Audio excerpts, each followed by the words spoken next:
کہ بھارت نے عالمی طاقتوں کی مدد سے عرب ممالک کو بھارت کی ہاں میں ہاں ملانے پر مجبور کر لیا ہے اور بھارتی حکومت کی سرپرستی میں ہندوتوا پورے زور و ستم سے مسلمانوں کا کلا کما کرنے میں لگی ہوئی ہے۔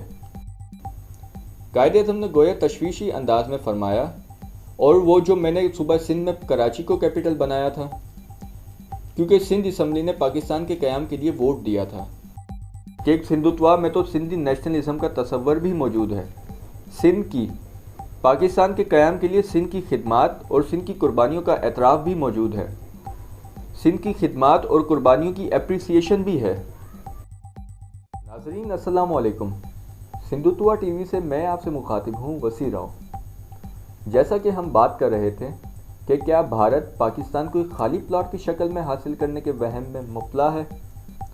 میں اپنے اسی سوال کے جواب کی تلاش میں اپنی انہی سوچوں میں سرگرداں سڑک پر چلتا جا رہا تھا کہ مجھے اندازہ ہوا کہ میں مزار قائد کے آس پاس پہنچ گیا ہوں۔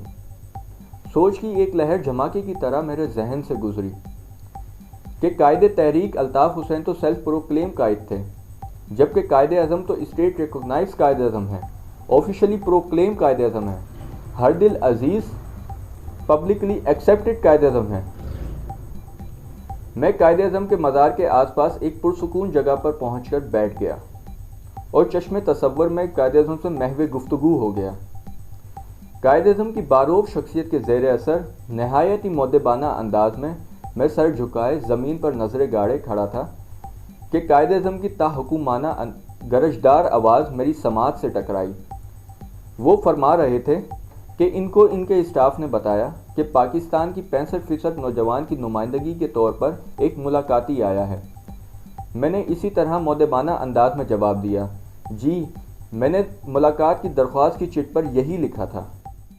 قائد اعظم نے فرمایا، ادب کرنا اچھی بات ہے، مؤدب انداز اختیار کرنا اچھی بات ہے، مگر میں حکم دیتا ہوں کہ میرے روبرو آ کر سر اٹھا کر آنکھوں میں آنکھیں ڈال کر بات کرو، کیونکہ نوجوانوں کی تربیت کے لیے یہ انداز ضروری ہے۔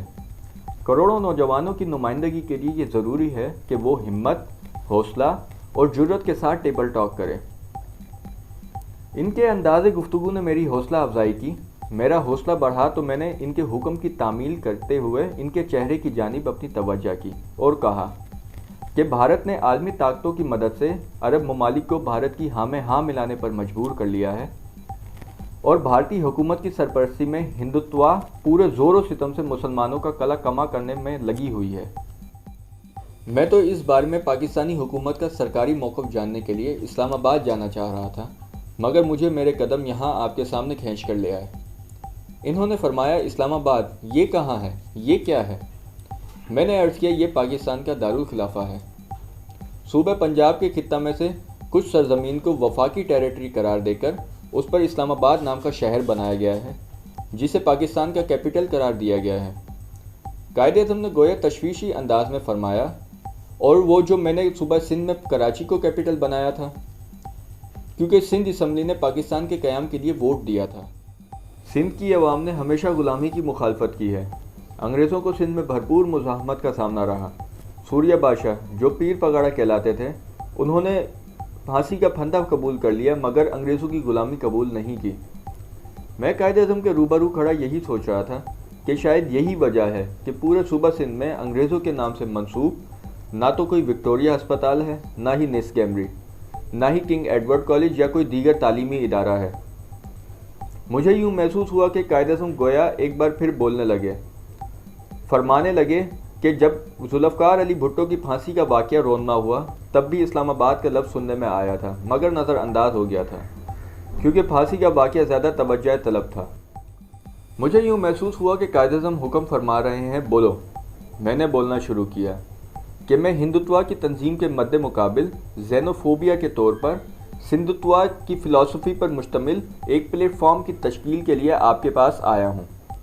مجھے یوں محسوس ہوا، مجھے یوں لگا کہ قائد اعظم فرما رہے ہیں، گویا وہ اظہار پسندیدگی کے انداز میں فرما رہے ہیں کہ ایک ہندوتوا میں تو سندھی نیشنلزم کا تصور بھی موجود ہے۔